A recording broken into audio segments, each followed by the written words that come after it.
장애인 문화복지신문 제339호 제11면입니다. 양주시 2022년 아동노인 장애인 분야 지역사회 서비스 투자사업 이용자 모집.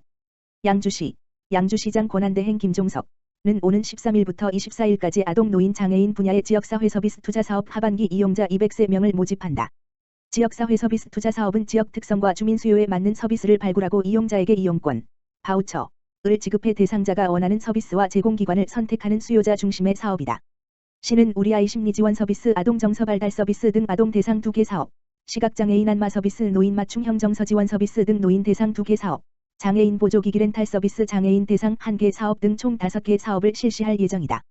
신청 자격은 아동 대상 사업은 기준 중위소득 120에서 140% 이하, 노인 대상 사업은 140% 이하거나 기초연금 수급자, 장애인 대상 사업은 만 24세 이하 지체 뇌병변 장애인이거나 척수장애, 근위축증으로 의사소견서 및 진단서 발급이 가능한 아동 청소년이면 소득과 관계없이 신청할 수 있다. 서비스 이용 희망자는 신분증과 사업별로 필요한 증빙서류를 지참해 주소지 관할 읍면동 행정복지센터를 방문해 신청하면 된다. 시 관계자는 이번 사업을 통해 다양한 지역 특성과 주민 수요를 반영한 다양한 신규 사업을 발굴해 제공하고 주민의 삶의 질 향상에 적극 노력하겠다고 말했다. 양평군 응급의료 취약지역에 대한 대응 역량 강화. 양평군 군수 정동균 은 관내 응급의료 취약지역 주민들을 대상으로 양평소방서와 협력해 지난 8일 청운면을 시작으로 오는 7월 22일까지 읍면을 직접 찾아가 주민들을 대상으로 응급재난상황 대응 역량 강화 교육을 실시한다고 밝혔다. 이번 응급의료 교육 대상은 마을회관 자동심장충격기 관리자 및 일반 주민으로 총 7개 읍면, 강하면, 서종면, 단월면, 청운면, 지평면, 용문면, 개군면에서 진행된다. 양평소방서의 전문 교육 강사가 심폐소생술, 응급처치 및 자동심장충격기 사용 방법, 닥터헬기 이용 안내 등 실질적인 체험 위주의 교육을 실시하고 화재 예방에 필요한 소화기 사용법 등의 교육을 진행하게 된다. 정동균 양평군수는 향후 응급의료 취약지역 주민 현장 대응 마을 지킴이 발굴 및 응급의료 취약지역 주민 응급연계 체계를 구축할 예정이라며 응급의료 취약지역의 중증환자 소생률이 향상돼 군민의 소중한 생명을 지켜주길 기대한다고 말했다. 양주시 장애인 종합복지관 앞으로도 함께 이트 어조 행사 진행. 양주시 장애인 종합복지관 관장 김정희 은 지난 9일 아산사회복지재단의 지원을 받아 운영하는 장애인의 IT 접근성 향상 프로젝트 감동 IT메이트 사업의 1년간의 성과를 보고하고자 앞으로도 함께 이트어조 행사를 진행했다고 밝혔다. 이번 행사에서는 로봇 오프닝 무대 공연, 사업성과 영상 상영, 사업 진행 보고, 사업 연구 성과 발표, 로봇 퀴즈 이벤트, 사업 참여자 시상식 순으로 진행됐으며 대면과 비대면을 병행하여 진행해 많은 유관기관이 참여했다. 사업 기간 내 진행한 사전 사후 설문과 FGI를 통한 연구 결과로는 내차 산업혁명에 대한 인지가 3.29에서 4.47로 향상되어 사업을 통한 IT 접근성을 확인할 수 있었으며 로봇, IoT 사용에 따라 내면에 생기는 자신감을 경험할 수 있었다고 전했다. 또한 돌봄 지원의 효과도 있어 장애인 가족의 삶의 질이 향상되었다고 밝혔다. 양주시 장애인 종합복지관 김정희 관장은 감동 이트메이트 사업이 시작되어 전국의 장애인이 기술적 혁명과 함께 편안하고 즐거운 삶을 살 수 있는 때가 오기를 바란다며 오늘 참여한 장애아동 청소년이 주역이 되어 앞으로도 함께하기를 기대한다고 전했다.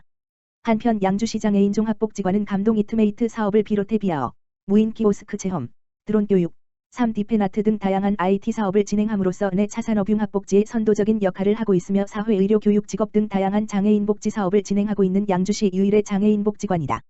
여주시 아이와 함께 안전한 여주를 위한 어린이 안전교육 실시.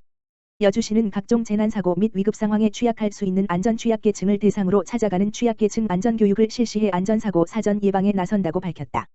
이에 안전사고에 대한 노출 빈도가 높은 어린이와 어린이 이용시설 종사자를 대상으로 어린이 응급상황 대처를 위한 안전실습 교육을 2일 실시했다. 행정안전부 경기도 중앙육아종합지원센터와의 협업으로 실시한 이번 교육에서 어린이 위급상황 대처에 대한 전문 자격을 가진 재난안전 전문 강사가 여주시 교육장을 직접 방문해 위급상황 대처 실습 위주의 교육을 제공했다. 이 교육 프로그램은 상대적으로 위급상황에 취약한 교육 대상을 고려한 것이 특징이다. 이날 교육 행사에는 여주시청 시민안전과 한국보육진흥원 등 5명의 강사가 교육을 진행했으며 어린이 위급상황 대응을 주제로 CPR 실습, AR, BR 기기를 활용한 위급상황의 이해, 기도 폐쇄 대응 실습 등을 집중 교육하여 교육생들의 안전수칙 실천과 위기 대처 능력을 높이는 것을 목표로 했다. 여주시 관계자는 실제 위급상황에서 사용될 수 있는 실천적 안전교육을 통해 어린이와 부모 모두 안전걱정 없이 살기 좋은 여주 만들기에 도움이 될 것이라고 밝혔다. 2022년 2분기 청년 기본소득 신청하세요.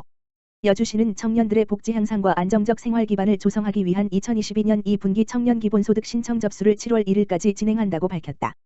신청 대상은 1997년 4월 2일부터 1998년 4월 1일 사이에 출생한 청년으로 경기도에 현재 주민등록을 두고 최근 3년 이상 계속 또는 합산 10년 이상 거주하는 여주시 청년이면 누구나 신청할 수 있다. 기초생활수급자 청년의 경우에는 예외적 소급 신청이 가능하다. 2019년 1분기부터 2021년 3분기까지 거주 요건을 만족하는 당시 만 24세 기초생활수급자 청년은 최대 100만 원을 받을 수 있다. 대상자는 재산, 소득, 취업 여부에 관계없이 1인당 분기별 25만 원씩 최대 연 100만 원을 여주사랑카드, 경기지역화폐로 지급받는다. 신청 방법은 온라인, 모바일, 신청으로 경기도 일자리 플랫폼 잡아봐, apply.잡아버.net에서 주민등록 초본을 첨부하여 신청하면 된다. 지난 분기에 자동 신청에 사전 동의한 기존 지급 대상자는 별도 신청 없이 청년 기본소득이 지급되나 개인정보 변경 사항이 있을 경우 신청 내역 수정이 필요하다. 양평군 제67회 현충일 추념식 거행. 양평군 군수 정동균 은 지난 6일 양평읍 갈산공원 내 충혼탑 광장을 비롯해 지평면 지평지구 전투전적비 광장, 청운면 여물리 충혼탑 등 각 읍면에서 67회 현충일 추념식을 거행했다. 이날 추념식은 국가유공자와 유가족, 공무원, 학생, 주민 등이 참석한 가운데 순국순열과 호국영령의 숭고한 희생정신을 기리기 위해 실시됐다. 추념식은 오전 10시 정각 사이렌 취명에 맞춰 1분간 묵념으로 시작해 오른쪽을 가리키는 까만 삼각형 국기에 대한 경례, 오른쪽을 가리키는 까만 삼각형 헌화와 분향, 오른쪽을 가리키는 까만 삼각형 헌신앙독, 오른쪽을 가리키는 까만 삼각형 추념사, 오른쪽을 가리키는 까만 삼각형 현충의 노래 제창 순으로 진행됐다. 정동균 양평군수는 추념사를 통해 호국영령을 기리고 받드는 일은 이 시대를 살아가는 모든 국민이 해야 할 일이며 역사를 바로 보는 첫걸음이다라며 나라를 위해 생명을 바친 한 분 한 분이 대한민국의 오늘을 만들어낸 분들로 국가유공자와 유가족에 깊이 감사드리며 영원히 기억하겠다고 말했다. 한편 양평군은 순국선열과 호국영령의 숭고한 애국정신을 계승 발전시키고 보훈가족의 자긍심 함양을 위해 모범 국가유공자 표창, 6.25 전쟁 기념행사, 보훈단체 안보견학 등 다양한 보훈 행사를 지속적으로 진행할 예정이다.